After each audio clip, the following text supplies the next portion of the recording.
उस पर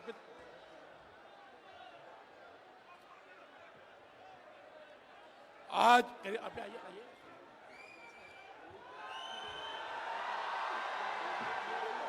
लोकतंत्र के जननायक किधर झारखंड की इस पावन धरती पर,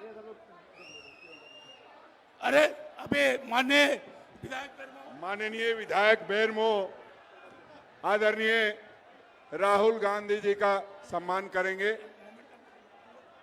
कोयला मजदूरों और किसानों का प्रतीक देकर बेरमो के विधायक कुमार जम्वाल सिंह जी हमारे नेता आदरणीय राहुल गांधी जी का अभिनंदन करेंगे। ये कोयला मजदूरों का प्रतीक, बेरमो के किसानों का प्रतीक। अब मैं कुमार जम्वाल जी से आग्रह करूंगा कि पुष्प देकर उन्हें सम्मानित करें। अनुपमा सिंह जी से आग्रह करूंगा कि अंग वस्त्र देकर हमारे नेता को सम्मानित करें। अब मैं आग्रह करूंगा बेरमो के युवा विधायक आदरणीय कुमार जम्वाल सिंह जी से कि आप आए और हमारे नेता का अभिनंदन और स्वागत करें। आदरणीय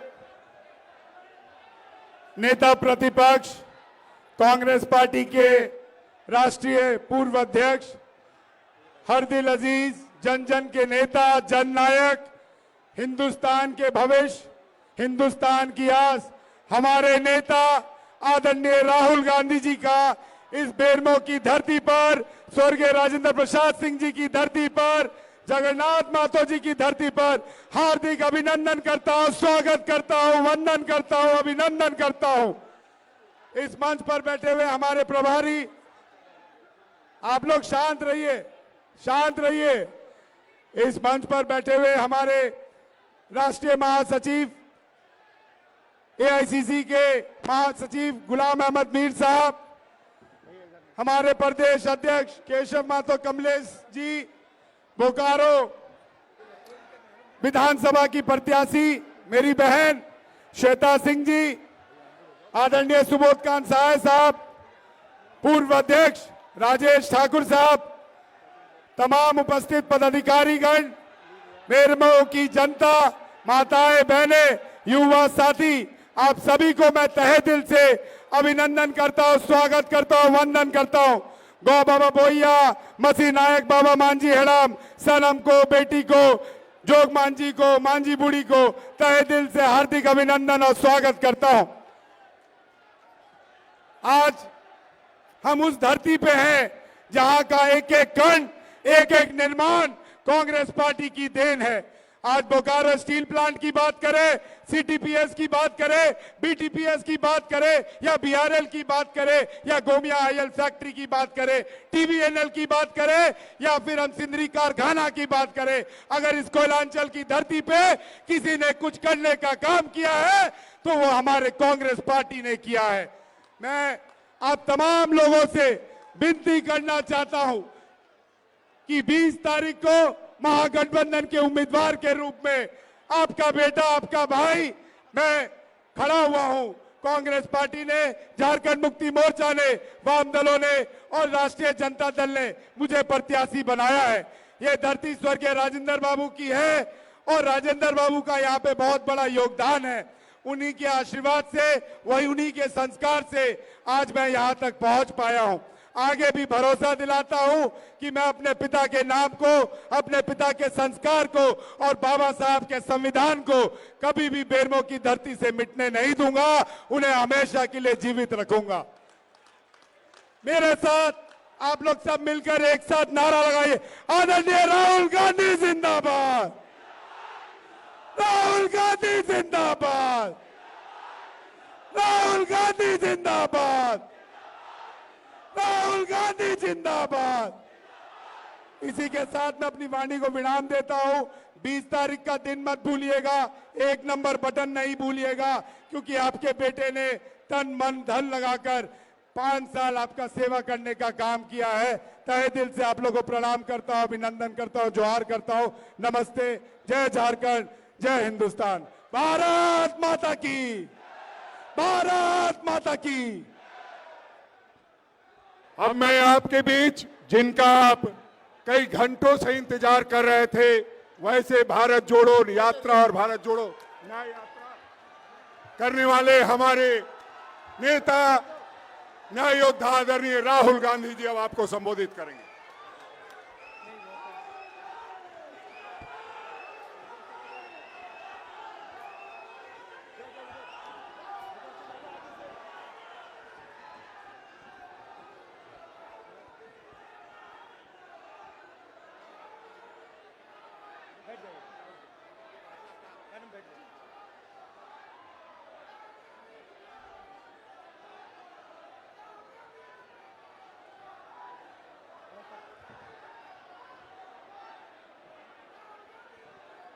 गुलाम मीर जी,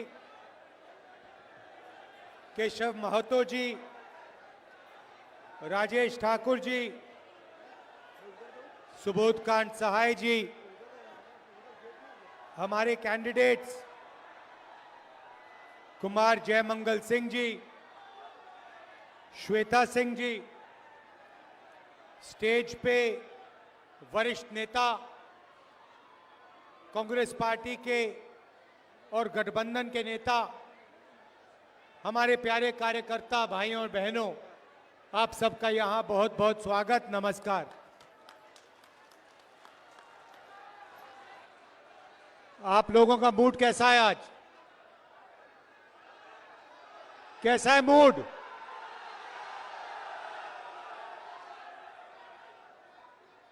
मैं आपसे दो तीन चीज आज कहने आया हूं। सबसे पहले, ये जो लड़ाई है, ये विचारधारा की लड़ाई है।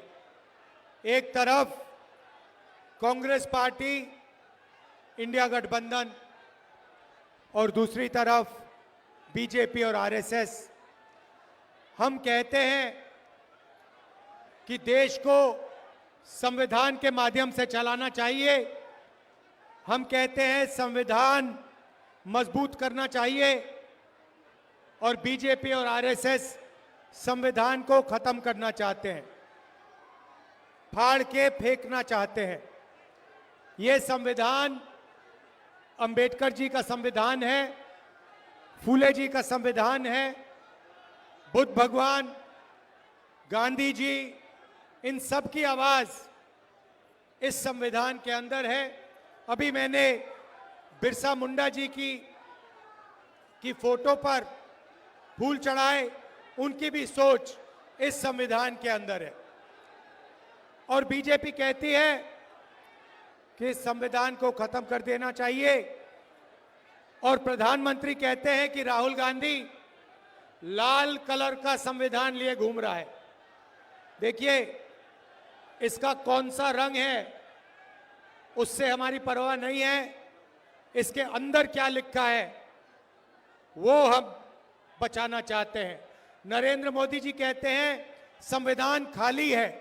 ये देखिए, संविधान खाली नहीं है, संविधान भरा हुआ है। संविधान आपकी आत्मा है, देश की आत्मा है। और हमारे प्रधानमंत्री इसके बारे में कहते हैं कि ये खोखला है, खाली है। ये संविधान क्यों लूटना चाहते हैं? क्योंकि जो आपका है, आपका जो धन है, ये लेना चाहते हैं, और अदानी जी जैसे लोगों को ये पकड़ाना चाहते हैं। भाइयों और बहनों, मुझे कहा जाता है कि यहां पर ओबीसी की आबादी है, तो भीड़ में आज पिछड़े वर्ग के लोग होंगे। मैं आपसे सवाल पूछना चाहता हूं, क्या आपको मालूम है हिंदुस्तान में कितने पिछड़े वर्ग के लोग हैं? कोई जानता है? यहां पे हिंदुस्तान की आबादी में पिछड़े वर्ग कितने हैं? कोई बता सकता है मुझे? अच्छा बताओ, दलित कितने हैं हिंदुस्तान में? कितने % है? कोई नहीं बता सकता। आदिवासी कितने हैं? कोई नहीं बता सकता। पिछड़े कितने हैं? कोई नहीं बता सकता। आपको अपनी ही आबादी नहीं मालूम। अगर आपको अपनी आबादी नहीं मालूम तो फिर आपकी भागीदारी क्या होनी चाहिए, आपको कैसे मालूम होगी? मैं आज आपको बताना चाहता हूं कि हिंदुस्तान में 15% दलित आबादी है, 8% आदिवासी आबादी है और 50% पिछड़ा वर्ग की आबादी है। तो अगला सवाल उठता है, अगर देश में 50% पिछड़ा वर्ग है, 8% आदिवासी वर्ग है और 15% दलित वर्ग है, उसमें 15% माइनॉरिटी और जोड़ दो, तो फिर इनकी भागीदारी कितनी है? दलितों की कितनी भागीदारी है, आदिवासियों की कितनी है, और सबसे जरूरी सवाल, पिछड़े वर्ग की इस देश में कितनी भागीदारी है? भाई और बहनों, आप मीडिया देखते हो, हर रोज शाम को टीवी पे डिस्कशन होता है, एंकर्स के चेहरे आप देखते हो, पत्रकारों के शब्द आप सुनते हो, पढ़ते हो। मैं आपसे सवाल पूछता हूं, मीडिया में ओबीसी वर्ग के कितने लोग हैं? कितने हैं? आदिवासी, दलित मीडिया में आपको कितने दिखाई देते हैं? एक नहीं दिखेगा, क्योंकि मीडिया में ना दलित है, ना आदिवासी है, ना पिछड़े वर्ग का कोई है। वही हालत हिंदुस्तान की सबसे बड़ी कंपनियों में है। प्राइवेट अस्पतालों के मालिक की लिस्ट निकालो, वहां आपको पिछड़ा वर्ग का कोई नहीं मिलेगा, दलित नहीं मिलेगा, आदिवासी नहीं मिलेगा। बड़े बड़े universities, colleges, private colleges, private universities की लिस्ट निकालो, मालिकों की लिस्ट निकालो, आपको कोई पिछड़े वर्ग का नहीं मिलेगा, कोई दलित नहीं मिलेगा, कोई आदिवासी नहीं मिलेगा। सरकार में, दिल्ली की सरकार को 90 लोग चलाते हैं, आईएएस अफसर हैं। मैंने पता लगाया, ये 90 लोग बजट बांटते हैं, जो आपके जेब में से जीएसटी का पैसा लिया जाता है। हर साल हिंदुस्तान की सरकार बजट बनाती है, उस पैसे को बांटती है। मैंने पता लगाया, 90 लोग निर्णय लेते हैं पैसा कहां जाएगा, झारखंड कितना आएगा, सड़क बनाने में कितना जाएगा, शिक्षा में, स्वास्थ्य में, डिफेंस में कितना जाएगा। भाई और बहनों, आप हैरान हो जाओगे, 90 अफसरों में से एक अफसर आदिवासी था, 3 अफसर दलित थे, 3 अफसर पिछड़े वर्ग के थे। और अगर हिंदुस्तान की सरकार बजट में 100 रुपए खर्च करती है, तो आदिवासी वर्ग के अफसर 100 रुपए में से 10 पैसे खर्च करते हैं। आपकी भागीदारी आपकी आबादी 8% और आपकी भागीदारी 100 रुपए में से 10 पैसे। दलित अफसर 3 हैं, दलितों की आबादी 15% और 100 रुपए में से 1 रुपया का निर्णय दलित अफसर लेते हैं। आदिवासी, दलित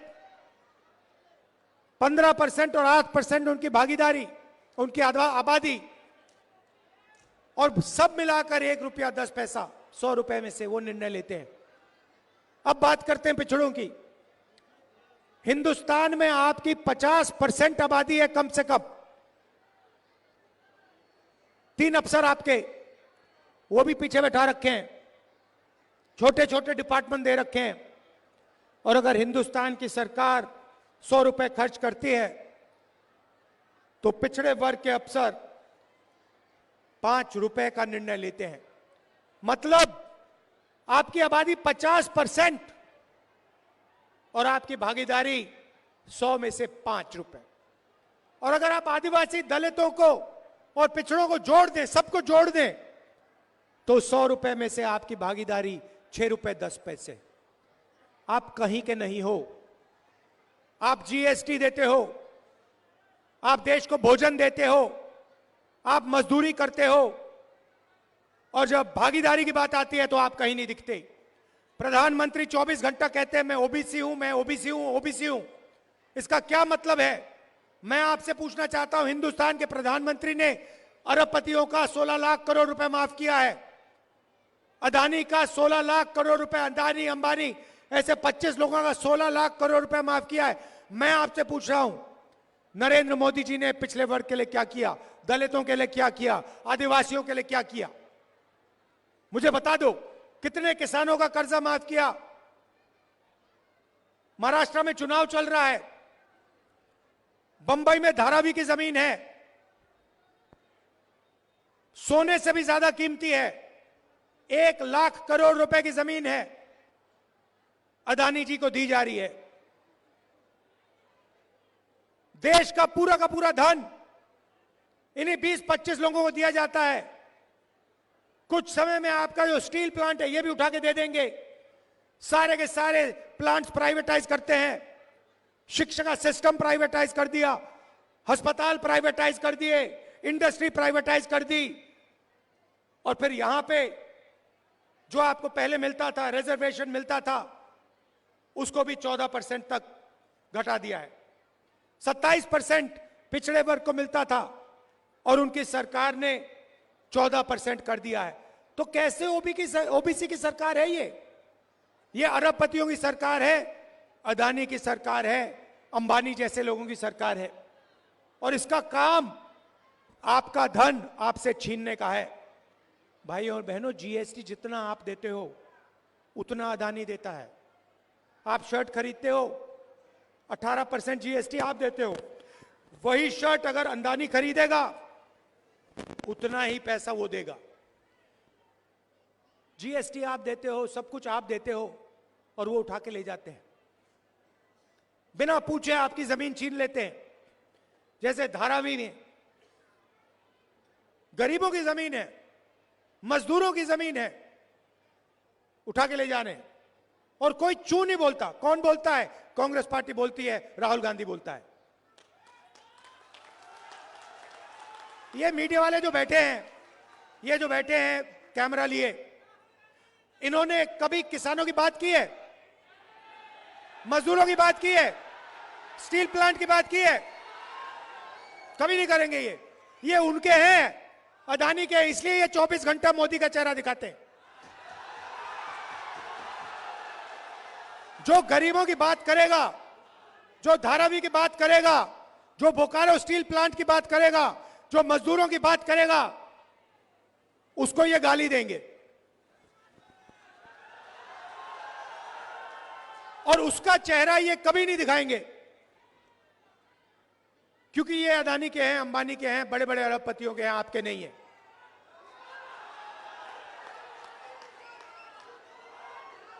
अभी देखिए, अभी मैं आपको दिखाता हूं, बताता हूं, उदाहरण देता हूं। 16 लाख करोड़ रुपए अरबपतियों को नरेंद्र मोदी ने दिया।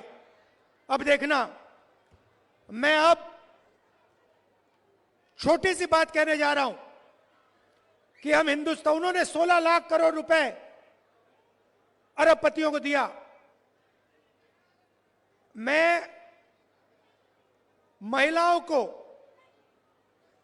बैंक अकाउंट में पैसे देने की बात करूंगा अभी 2 मिनट में, और फिर आज शाम को देखना, इसके बारे में मीडिया में कहीं नहीं सुनने को मिलेगा।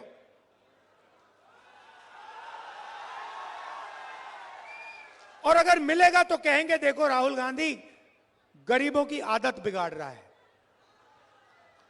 वहां जाता है पैसा, अदानी को जाता है तो आदत नहीं बिगड़ती, मगर किसान के बैंक अकाउंट में जाता है, महिला के बैंक अकाउंट में जाता है, बेरोजगार युवा के बैंक अकाउंट में जाता है, तो आदत बिगड़ जाती है।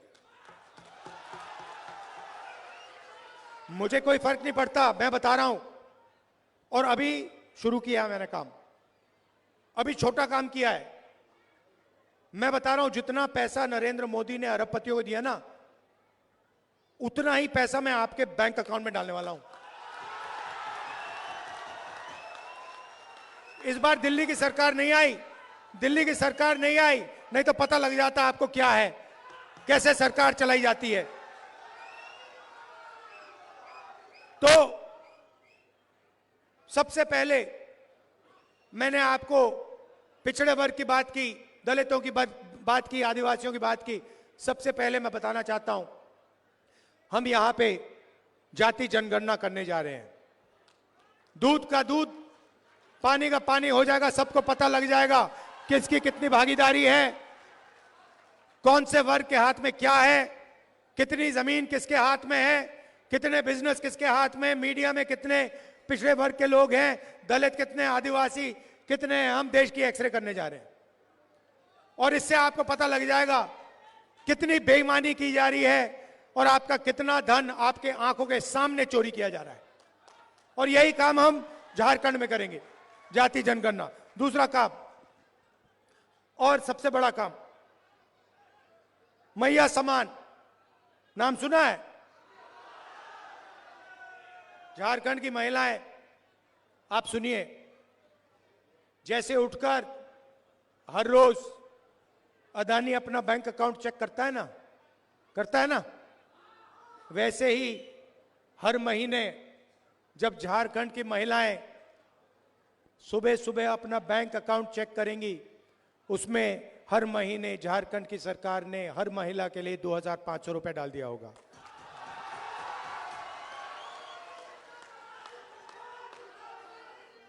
किसी भी महीने पहले तारीख, जनवरी, फरवरी, मार्च, अप्रैल, मई, जून, जुलाई, अगस्त, सितंबर, हर महीने 1 तारीख को खटाखट खटाखट खटाखट खटाखट झारखंड की महिलाओं के बैंक अकाउंट के अंदर 2,500 रुपए। और फिर आप जाएंगी, पता लगेगा 450 रुपए का सिलेंडर हो गया।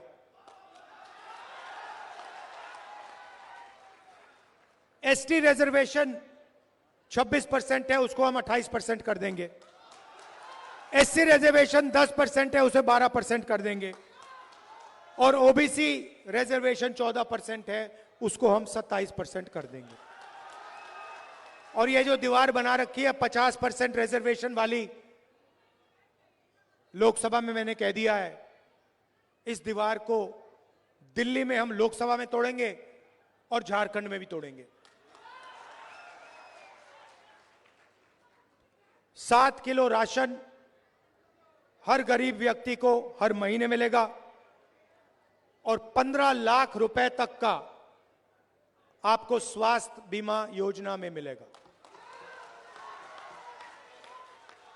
आप आज प्राइवेट अस्पताल में जाते हैं, किसान का बेटा बीमार होता है, किसी को कैंसर हो जाता है, दिल का दौरा पड़ जाता है, आप जाते हो, किसी को स्टेंट लगानी पड़ती है, किसी को वाल्व बदलना पड़ता है, किसी को ऑपरेशन कराना पड़ता है।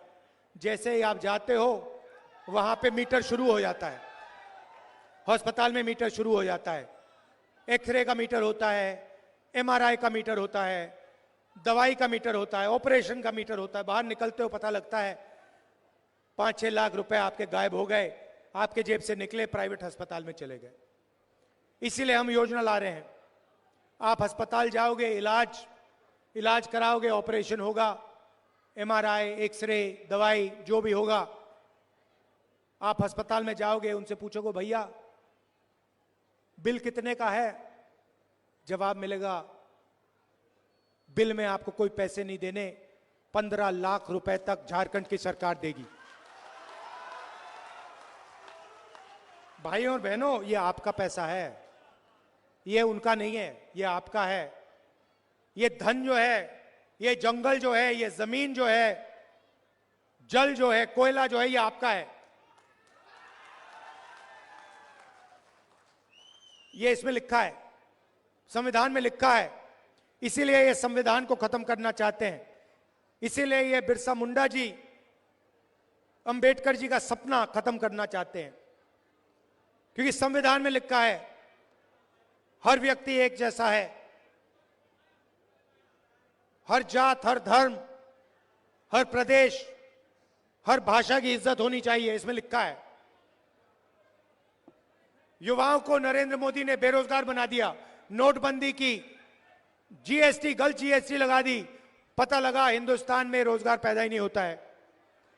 अरबपति चाइना का माल उठा के आपको बेचते हैं। हम चाहते हैं मेड इन झारखंड हो, मेड इन बोकारो हो, मेड इन इंडिया हो। युवाओं के लिए हर ब्लॉक में, हम डिग्री कॉलेज खोलेंगे और डिस्ट्रिक्ट लेवल पे प्रोफेशनल कॉलेजेस खोले जाएंगे और 500 एकड़ के इंडस्ट्रियल पार्क हर डिस्ट्रिक्ट में रोजगार के लिए हम खोलने जा रहे हैं। हमारा लक्ष्य है, झारखंड सरकार का लक्ष्य है, आपके चीफ मिनिस्टर ने कहा है कि 10 लाख युवाओं को अगले 5 साल में रोजगार देने की कोशिश करेंगे। और अंत में मैं किसानों की बात करना चाहता हूं। धान के लिए आज आपको 2,400 रुपए प्रति क्विंटल मिलता है। हमारी सरकार आने के एकदम बाद उसी क्विंटल के लिए आपको 3,200 रुपए आपके बैंक अकाउंट पे मिलेंगे। 3,200 रुपए प्रति क्विंटल। यह मैं आपसे कहना चाहता था, हम किसानों की, मजदूरों की, गरीबों की सरकार चलाना चाहते हैं, छोटे व्यापारियों की, युवाओं की सरकार चलाना चाहते हैं। अरबपतियों की सरकार हम नहीं चलाना चाहते हैं। नरेंद्र मोदी जी अरबपति के हैं। नरेंद्र मोदी संविधान को खत्म करना चाहते हैं और मैं आपको स्टेज से कहता हूं, इस संविधान को हम कभी खत्म नहीं होने देंगे। कोई शक्ति इस किताब को नहीं खत्म कर सकती है। आप सबका दिल से बहुत बहुत धन्यवाद। शाम का समय है, आप दूर दूर से आए, कष्ट उठाया आपने, मेरी बात सुनने आए, इसके लिए दिल से आपका धन्यवाद करता हूं।